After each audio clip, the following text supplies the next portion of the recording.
Alors, Bezrat Hashem, le Chok l'Israël de ce matin, la Gemara, c'est Choulin, la page 60b.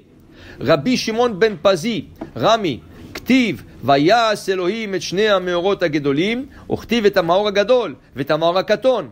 אמרה ירח לפני הקדוש ברוך הוא, ריבונו של עולם, אי אפשר לשני מלאכים שהשתמשו בכתר אחד. רבי שמעון בן פזי, Paz, c'est la platine. C'est plus cher que l'or. Alors on lui a donné ce surnom. Rabbi Shimon, le fils de la platine. Pourquoi on lui a donné ce surnom?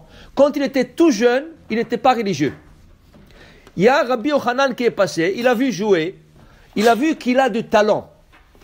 Il lui a dit, écoute mon fils, viens avec moi à la yeshiva. Non, il dit, non, moi c'est pas la yeshiva, moi je ne vais pas aller à la yeshiva. Il dit, écoute-moi, si tu viens avec moi à la yeshiva, tu étudies quelques années, 2, 3 ans ou 4 ans, et je vois que tu étudies bien, je te promets de te donner un seau avec 2 pièces en or. Ah, tu dis ça à un enfant de 8 ans, 9 ans, je te donne un seau plein de pièces en or, waouh! Qui sait que même des adultes, ils n'ont pas ça. Il a dit, oui, je viens tout de suite avec vous. Il est parti avec lui, il a commencé à étudier, il est devenu un grand érudit. 3 ans ont passé, 4 ans. Alors il est venu chez son maître, il dit, Mechila Rabbi, vous savez, vous m'aviez dit 3-4 ans, bien étudié, voilà, j'ai réussi. Votre promesse. Il dit, oui, il n'y a pas de problème, mon fils. Continue à étudier quelques jours et je vais venir te voir. Donc, lui, il continue quelques jours et le rabbin, il n'a pas l'argent. Il a fait une promesse, mais il n'a pas à lui payer. Il revient, il dit, oui, mon fils, regarde, on va attendre jusqu'à la fin de la semaine et je vais t'emmener le seau en or. Donc, il étudie, il revient et le rabbi lui dit, écoute, je ne sais pas quoi te dire. Ils sont en train de parler, il y a quelqu'un qui tape sur la porte. Il lui dit, Rabbi, je peux vous parler? Il dit, oui. Alors il a dit au petit, s'il te plaît, attends-nous dehors, 5 minutes, attends, rien que je vais finir. Il dit, qu'est-ce qu'il y a, monsieur? Il dit, écoutez, c'est une personne qui est veuf et il a une fortune, mais il ne sait pas à qui le laisser. Alors il a décidé que la meilleure des choses, c'est faire un don à la yeshiva. Qu'est-ce qu'il lui emmène? Un seau plein de pièces en or. Le rabbi lui dit, waouh, toda rabba. Mais il lui dit, Rabbi, j'aimerais sponsoriser un élève. Et comme ça, quand il étudie, comme il n'a pas de famille, il n'a pas d'enfant, cet élève va faire le kaddish pour lui, il va étudier pour lui, ça va être son mérite. Oh, je lui dis, j'ai le meilleur partenaire pour toi. Alors il dit, attendez une seconde. Il sort dehors, il dit, viens. Comment il s'appelait le Rabbi Shimon? Viens, Rabbi Shimon, viens. Il dit, Rabbi Shimon, voilà le seau que je te promis. Waouh, merci beaucoup, Rabbi. Il dit, d'où vous l'avez eu? Ils n'étaient pas là. Il dit, non, voilà le monsieur. Il cherche quelqu'un, il est veuf, il cherche quelqu'un qui va étudier pour lui, Alors, il veut que quand tu étudies, tu vas être partenaire. Il dit, Rabbi, qu'est-ce que ça veut dire ça? Ça veut dire que tout ce que je vais étudier, je vais partager la moitié avec lui? Il dit, oui, parce que lui, il va te supporter. Et toi? Il dit, non. Non, je vais pas. Je préfère de ne pas avoir de partenaire dans l'autre monde. Il lui a rendu le seau, il a dit, je vais pas. L'autre, le veuf, il lui a dit, non, mais s'il vous plaît, mais je cherche quelqu'un comme toi. Je veux que tu prends l'argent. Il commence à se bagarrer. Un, il dit, je veux pas. L'autre, il dit, je te prends. Il dit, je veux pas. À la fin, le rabbi, il leur a dit, écoutez, je vous promets tous les deux, tout ce qu'il va étudier ce garçon dans sa vie, pour l'Ilun Ishmat, ce monsieur, je te promets 100% à chacun. Je vous promets à chacun 100%. Pas 50. 100. Ah, tous les deux étaient d'accord. Il a pris le seau.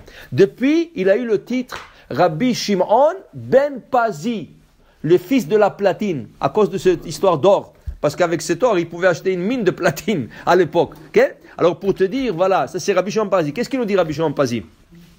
Il lui dit, la Torah dit que Dieu, le 4e jour, a créé 2 grandes lumières. 2 grandes lumières. Après, tout de suite, un verset plus tard, c'est écrit, et la grande lumière va servir le jour, et la petite lumière va servir la nuit. Rabbi Shimon ben Pazi dit, je comprends pas. Tu viens de dire 2 grandes lumières, et après tu dis la grande, la petite. S'ils sont tous les 2 grandes, il n'y a pas petite. Ils sont tous les 2 grandes. Il dit, oui, qu'est-ce qui est arrivé? La lune se plaint. Elle se plaint à Hachem, elle dit, mais on est tous les 2 grandes. Et comment les gens vont dormir? Et comment avoir le soir? Il y a des choses qui marchent que le soir. Alors, on ne peut pas avoir 2 grandes. Ah, tu te plains, toi, en premier, va te rapetissir, toi. Il a rapetissé la lune. Elle s'est rapetissée. Et là, il y avait grande, petite. Qu'au début, il y avait 2 grandes. C'est pour ça que quand on fait Birkat Alevana, on dit que la lune va retourner à sa taille normale. La lune va retourner à sa taille normale. La taille qu'elle a maintenant, ce n'est pas la taille normale. Elle n'a pas de lumière, elle n'a rien. Mais elle va retourner être comme au Bereshit. Okay? Alors la lune, elle a dit, mais Hachem, est-ce que j'ai dit quelque chose de faux? Pourquoi lui avait puni? Est-ce que j'ai dit quelque chose de faux? Qu'est-ce que j'ai dit? On a besoin de la nuit. Regarde, Arvit, tu ne peux pas le faire un jour. Si tu veux avoir deux grandes lumières, il n'y aura que la journée, 24 heures. Ou comment tu vas faire Arvit? Il y a des choses que nous pouvons faire que le soir. Comment on va faire le kidouche de vendredi soir? Il n'y aura pas de soir. Alors qu'est-ce que j'ai dit de faux? Je n'ai rien dit de faux. Hachem me dit, ah tu as raison ma fille, tu as raison. Tu sais quoi? Hachem me dit, tu sais quoi? Alors dans ce cas, je veux te donner un cadeau qui s'appelle le calendrier hébraïque. Et le calendrier hébraïque va marcher sur le cycle lunaire, pas solaire. Le cycle solaire, le soleil, elle tourne autour d'elle-même 365 jours. Mais la lune tourne autour d'elle-même 355. 5 jours de différence, qui fait que chaque 3 ans, nous perdons un mois dans le cycle solaire. Ce qui fait que chaque 3 ans, nous rattrapons en faisant Adar et Adar. Le mois de Adar double. Alors la lune a dit, c'est excellent, mais c'est pas une consolation qui est assez. Alors Hachem dit, tu sais quoi? Hachem dit, c'est quoi? Dans ce cas, écoute, je veux faire d'une sorte que je vais te donner des enfants. Quels sont les enfants de la lune? Les étoiles. Le soleil, quand il sort, elles sont seules. Toi, quand tu vas sortir avec tes enfants. Tu auras plein des enfants dans le ciel. Oh, c'est extraordinaire, Hachem. Mais c'est pas... Moi, je veux ma lumière. Je veux reprendre ma lumière. Je veux avoir de la lumière. Tov, tu sais quoi, la lune? Tu t'appelles maintenant petite. Tous les tzadikim vont se faire petits, comme toi. Ils vont s'appeler le petit.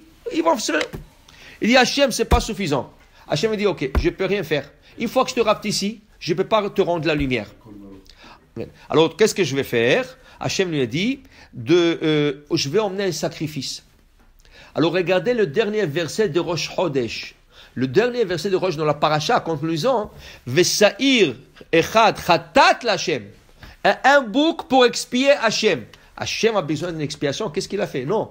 Hachem a dit, oui, je vais emmener cette expiation. Pourquoi? Parce que je rapetissis la lune, mais je ne peux pas lui redonner sa lumière jusqu'à le temps de Mashiach. Quand Mashiach il va venir, je vais lui redonner sa lumière. Mais pour le moment, elle restera comme ça. Alors c'est pour ça que la planète de la Lune, c'est une planète obscure. Il n'y a pas. Et qu'est-ce qui fait qu'on la voit grande, petite, demi-croissant? Parce qu'elle reçoit sa lumière du soleil. Ou par rapport à la position vers le soleil, la lumière du soleil, c'est comme ça qu'on la voit. Alors pour dire que ça se restera jusqu'à le temps Mashiach. Amen. Amen.